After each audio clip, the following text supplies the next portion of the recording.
2024 की बात करें तो देश का अगला प्रधानमंत्री कौन होना चाहिए? पाकिस्तान या कहीं अच्छे इंडिया में जाओ, वहाँ से कुछ जो वहाँ का प्रधानमंत्री है ना उसको ले आओ, उसे बनाओ यहाँ का प्रेसिडेंट। ये एक मिनट, कौन है पाकिस्तान में बढ़िया? कोई भी होगा, एक मिनट, अच्छा जो भी हो। ये पाकिस्तान कह रहे पाकिस्तान का कोई भी एक ले आओ, उसे प्रधानमंत्री बना दो। नहीं, उससे ऐसा कुछ नहीं। हमारे मोदी साहब ही बनेंगे प्रधानमंत्री। तो खैर 24 में मोदी साहब बनेंगे प्रधानमंत्री। 24 ही बनेंगे। हाँ, अभी आपने देखा एक महिला कह रही है कि मुझे पसंद नहीं है उनका काम, कोई पाकिस्तान से एक लेके आओ उन्हें बना। नहीं कुछ नहीं, ऐसा कुछ नहीं है हमारे। नहीं कुछ नहीं, मोदी साहब ही बनेंगे। खैर मोदी जी की काम की बात करें तो आप कितना सहमत है उनके? बहुत काम करे हैं मोदी साहब ने। खैर बहुत काम करे हैं। क्या काम किया कुछ बताएंगे जरा? सारे काम करे हैं। सिलेंडर बांट रहे गरीबों को। और जहाँ तक रही हिंदू मुस्लिम को बांटने वाली बात, मैं उस पर भी बात करता हूँ। एक वो योजना बताइए जो मोदी जी ने सिर्फ हिंदू या सिर्फ मुसलमान के लिए घोषित की हो, जिसके लिए भी करा सबका साथ सबका विकास, उसमें सब आ रहे हैं। ना वो योजना हिंदू के लिए है, ना मुस्लिम के लिए, ना वो सिख के लिए है, ना वो ईसाई के लिए है। अगर वो योजना है तो वो सबके लिए है, तो बांटना कहाँ से हो गया? और देशों को देख लीजिए, रूस देख लीजिए, अमेरिका देख लीजिए, वो सर्वाइव नहीं कर पा रहे। और हमारे मोदी जी मैदान में डटे पड़े हैं, मुस्तैदी के साथ डटे पड़े हैं कि बोले कौन कौन है, आओ मैं सबसे निपट लूंगा, चाहे वो महंगाई के स्तर पे हो। क्या नाम हुआ?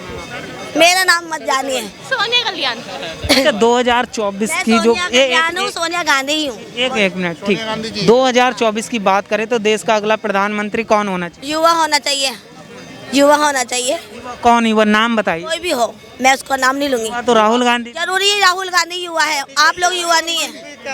आप लोग कहते हैं कांग्रेस के 52 साल का युवा होता है, 52 साल का युवा होता है। युवा पता है कितने साल का होता है? युवा होता है 23-24 साल का, 25 साल का, 30 साल का। युवा थोड़े यार 52 साल का थोड़ी होता है यार युवा। अच्छा, आप भारत जोड़ो यात्रा की अगर बात करें तो क्या लगता है कांग्रेस वापसी कर पाएगी?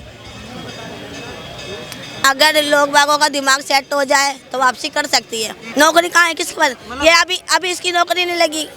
क्या नाम हुआ आपका? मुस्कान अहमद। अच्छा, आपके विचार क्या हैं? युवा हैं, कौन होना चाहिए देश का प्रधानमंत्री? कोई नहीं होना चाहिए। क्यों? कौन होना चाहिए? कुछ मैं तो खुद होनी चाहिए हूँ बस। मोदी जी आएंगे भाई साहब, मोदी जी आएंगे।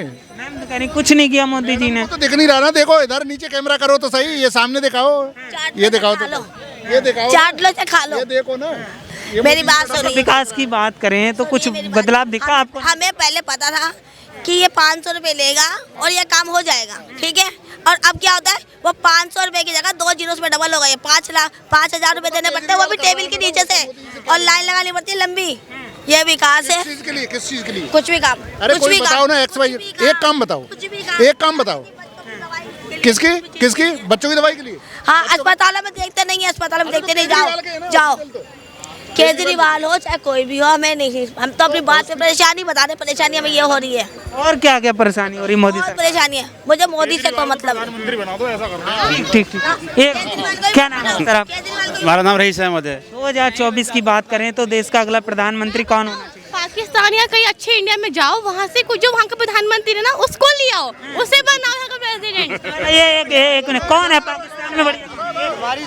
कोई भी होगा, अच्छा जो भी हो। ये पाकिस्तान कह रहे पाकिस्तान का कोई भी एक ले आओ, उसे प्रधानमंत्री बना दो। नहीं, उससे ऐसा कुछ नहीं। हमारे मोदी साहब बनेंगे प्रधानमंत्री। तो खैर 24 में मोदी साहब बनेंगे प्रधानमंत्री। 24 ही बनेंगे। हाँ, अभी आपने देखा एक महिला कह रही है कि मुझे पसंद नहीं है उनका काम, कोई पाकिस्तान से एक लेके आओ उन्हें बना। नहीं कुछ नहीं, ऐसा कुछ नहीं है हमारे। नहीं कुछ नहीं, मोदी साहब बनेंगे। खैर मोदी जी की काम की बात करें तो आप कितना सहमत है उनके? बहुत काम करे हैं मोदी साहब ने। खैर बहुत काम करे हैं। क्या काम किया कुछ बताएंगे जरा? सारे काम करे हैं। सिलेंडर बांट रहे गरीबों को, विकास करा उन्होंने, बहुत काम करा मोदी साहब ने।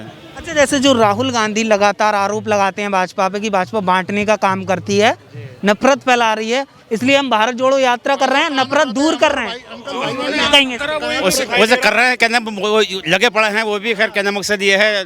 राहुल गांधी भी लगे पड़े हैं, लेकिन वो चाह रहे हैं हम बने, लेकिन आएंगे मोदी साहब भी। वैसे मोदी साहब भी आएंगे जी। अच्छा, क्या लगता है आपको जैसे राहुल गांधी भारत जोड़ो यात्रा कर रहे हैं, उससे कुछ प्रभाव पड़ेगा? वापसी कर सकती है कांग्रेस? थोड़ा वापसी नहीं करने के, लेकिन वोट ज़्यादा मिल सकते हैं, उन्हें सीटें ज़्यादा मिल सकती है, बस ये हो सकता है। लेकिन आएंगे मोदी साहब भी वैसे आएंगे मोदी साहब? जी हाँ। कारण क्या है मोदी साहब का लाने का? मोदी साहब का काम, उनके काम है, बहुत काम करे मोदी साहब ने। काम के नाम पर वोट देंगे या विकल्प नहीं है, चलो भाई विकल्प नहीं है इसलिए मोदी जी को दे देते? नहीं, दोनों चीज़ें हैं उनकी, दोनों चीज़ें मोदी साहब की। जी सर, क्या नाम हुआ आपका? अंकित कुमार। आपके विचार क्या है, कौन होना चाहिए अगला प्रधानमंत्री? नहीं, प्रधानमंत्री के लिए हमारे पास कोई अल्टरनेट तो है नहीं मोदी जी के अलावा। दूसरे राहुल गांधी हैं, केजरीवाल हैं, नीतीश कुमार हैं। गांधी किस स्तर के नेता हैं पहले तो आप ये देखिए, क्या उनका स्तर मोदी जी के बराबर है कहीं से कहीं तक भी? या कांग्रेस के किसी भी नेता का वो कद है जो आज हमारे मोदी जी का है, चाहे वो राष्ट्र में हो या राष्ट्र से बाहर हो या दुनिया में किसी भी लेवल पे हो। और जहाँ तक हमारे राहुल गांधी जी की बात रही, राहुल गांधी जी तो हमारे अमेठी की सीट ना जीत पाए तो देश क्या जीतेंगे? वो एक महिला से हार गए। स्मृति ईरानी जी को उन्होंने हर तरह से तंग करा, हर तरह से परेशान करा, वो उन्हें नहीं हरा पाए तो मोदी जी को क्या हराएंगे?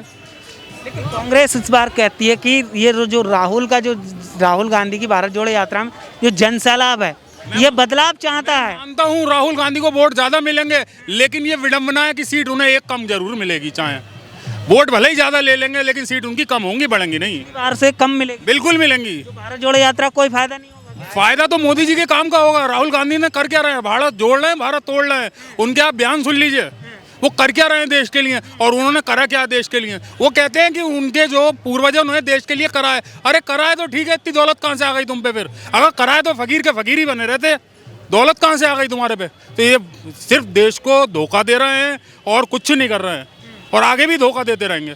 और आने वाला समय बताएगा कि समय किसका होगा। मोदी जी जुग जुग जी हैं, और जैसी जिस रफ्तार से वो काम कर रहे हैं, हम तो चाहते हैं भारतवर्ष में ऐसा काम होता रहे, सदियों तक होता रहे। और जहाँ तक रही हिंदू मुस्लिम को बांटने वाली बात, मैं उस पर भी बात करता हूँ। एक वो योजना बताइए जो मोदी जी ने सिर्फ हिंदू या सिर्फ मुसलमान के लिए घोषित की हो, जिसके लिए भी करा सबका साथ सबका विकास, उसमें सब आ रहे हैं। ना वो योजना हिंदू के लिए, ना मुस्लिम के लिए, ना वो सिख के लिए, ना वो ईसाई के लिए। अगर वो योजना है तो वो सबके लिए है, तो बांटना कहाँ से हो गया? अगर राहुल गांधी के पास कोई इस तरीके का प्रूफ है कि मोदी जी बांटते हैं तो बताएं कि ये योजना हिंदू के लिए, ये योजना मुसलमान के लिए है। ठीक आऊँगा, एक मिनट। आप इनकी बातों से कितना सहमत, आपने सुना कितना सहमत? भाई इनकी बातों से सहमत तो हूँ मैं, लेकिन वही वाली बात है कि महंगाई का मुद्दा तो सभी के लिए है। भाई 1000 का है, 1100 का, तो वो हिंदू के लिए भी है, मुसलमान के लिए भी है। मेन पॉइंट ये है, अगर किसी एक के लिए नहीं है, सभी के लिए है। महंगाई चीज़ें हैं, चाहे पेट्रोल हो या डीजल हो या और भी चीज़ हो, तो सबका एक सा रखा है। महंगाई का मुद्दा तो भाई सभी के लिए है। रही बात उसकी विकास की, तो विकास तो भाई हो ही रहा है, लेकिन महंगाई कम नहीं हो रही है। कम नहीं हो, महंगाई के लिए सभी लोग परेशान हैं। कहने का मकसद ये है। कम होनी चाहिए। हाँ, महंगाई कम होनी चाहिए, वैसे करनी चाहिए मोदी साहब को। महंगाई हाँ, महंगाई कम होनी चाहिए। महंगाई बाकी सब कुछ ठीक है, बाकी सब कुछ ठीक है, थोड़ी महंगाई कम होनी चाहिए, बाकी सब चीज़ सही है। महंगाई से दिक्कत हो। हाँ, बस थोड़ी महंगाई। महंगाई थोड़ी सी कम हो जाए तो ठीक। जहाँ तक महंगाई की बात है, देखिए मैं कोई बीजेपी का नेता नहीं हूँ, ठीक है, लेकिन जहाँ तक महंगाई की बात है, इतने 3 साल हमारे देश में कोरोना का बहुत बड़ा प्रभाव रहा, रूस और यूक्रेन का युद्ध रहा, और देशों के मुकाबले देखिए कहाँ पाकिस्तान, कहाँ श्रीलंका, और देशों को देख लीजिए, रूस देख लीजिए, अमेरिका देख लीजिए, वो सर्वाइव नहीं कर पा रहे। और हमारे मोदी जी मैदान में डटे पड़े हैं, मुस्तैदी के साथ डटे पड़े हैं कि बोले कौन कौन है, आओ मैं सबसे निपट लूंगा, चाहे वो महंगाई के स्तर पे हो। या केजरीवाल जी बहुत बड़े नेता हैं, मैं मानता हूँ बहुत बड़े नेता हैं, लेकिन वो कभी अपना स्तर और मोदी जी का स्तर नाप के देखें। हमारे से पूछें एक हिंदुस्तानी के दिल से, ठीक है, दिल्ली में उनकी सरकार चल रही है, लेकिन दिल्ली वालों के दिल से पूछिए कि मोदी जी हैं या केजरीवाल हैं, वोट फिर भी मोदी को ही देंगे। ठीक है, लोकल स्तर पे, एक वार्ड स्तर पे, एक उस पर दे रहे हैं वोट, लेकिन ये सांसद के जब इलेक्शन होंगे 7 की 7 सीटें मोदी जी पूर्ण बहुमत से लेके जाएंगे और ज़्यादा वोटों से लेके जाएंगे, और केजरीवाल जी देखते रह जाएंगे। मतलब पूर्ण बहुमत, फिर में 24 में पूर्ण बहुमत, निश्चित हर हालत में, हर कीमत पे। अच्छा, जैसे एक बयान दिग्विजय सिंह का जो बयान आया आज, उन्होंने कल बयान दिया था, उन्होंने कहा कि जो सर्जिकल स्ट्राइक के सबूत दे सरकार, क्या कहेंगे उस बयान को लेकर? लेकिन राहुल गांधी कहते हैं वो बयान उनका निजी है, हमारा कोई लेना देना नहीं है। वो राष्ट्रहित का सवाल है, उसमें मैं समझता हूं कि मैं इस बारे में कुछ बोलना नहीं चाहूंगा, क्योंकि वो देश हित की बात है। और सेना पे सवाल खड़े करना, सेना पे उठाना, इससे पहले राहुल गांधी ने कहा कि सेना पिट रही है, कमजोर हो गई है, क्या लगता है? खिसियाई बिल्ली खंबा नोचे। दिग्विजय सिंह ना मध्य प्रदेश के रहे, ना भारत के रहे, उनका कुछ अस्तित्व बचा नहीं है, तो वो बोलने के लिए उन्हें कुछ तो चाहिए, मीडिया में आने के लिए उन्हें कुछ तो चाहिए। ऐसा कुछ उन पर है नहीं जो वो बोल पाए। मतलब सेना पे जो लोग सवाल उठाते हैं सेना मुश्किल हालातों में देश की देखिए, रक्षा करती है। सेना हमारी कभी भी किसी भी पार्टी की या किसी भी बनकर नहीं रही। ये हमारे देश का बहुत बड़ा गौरव है और हमारे देश का एक बहुत पुराना इतिहास है। पाकिस्तान के तरह नहीं है कि जो चाहे सेना उसी को बिठा दे। हमारे देश का अपना एक संविधान है, अपना एक तरीका है जिसके तहत सेना भी काम करती है और हमारे नेता भी काम करते हैं। ठीक है, 100 में 99 महान बेमान, फिर भी हमारा भारत महान।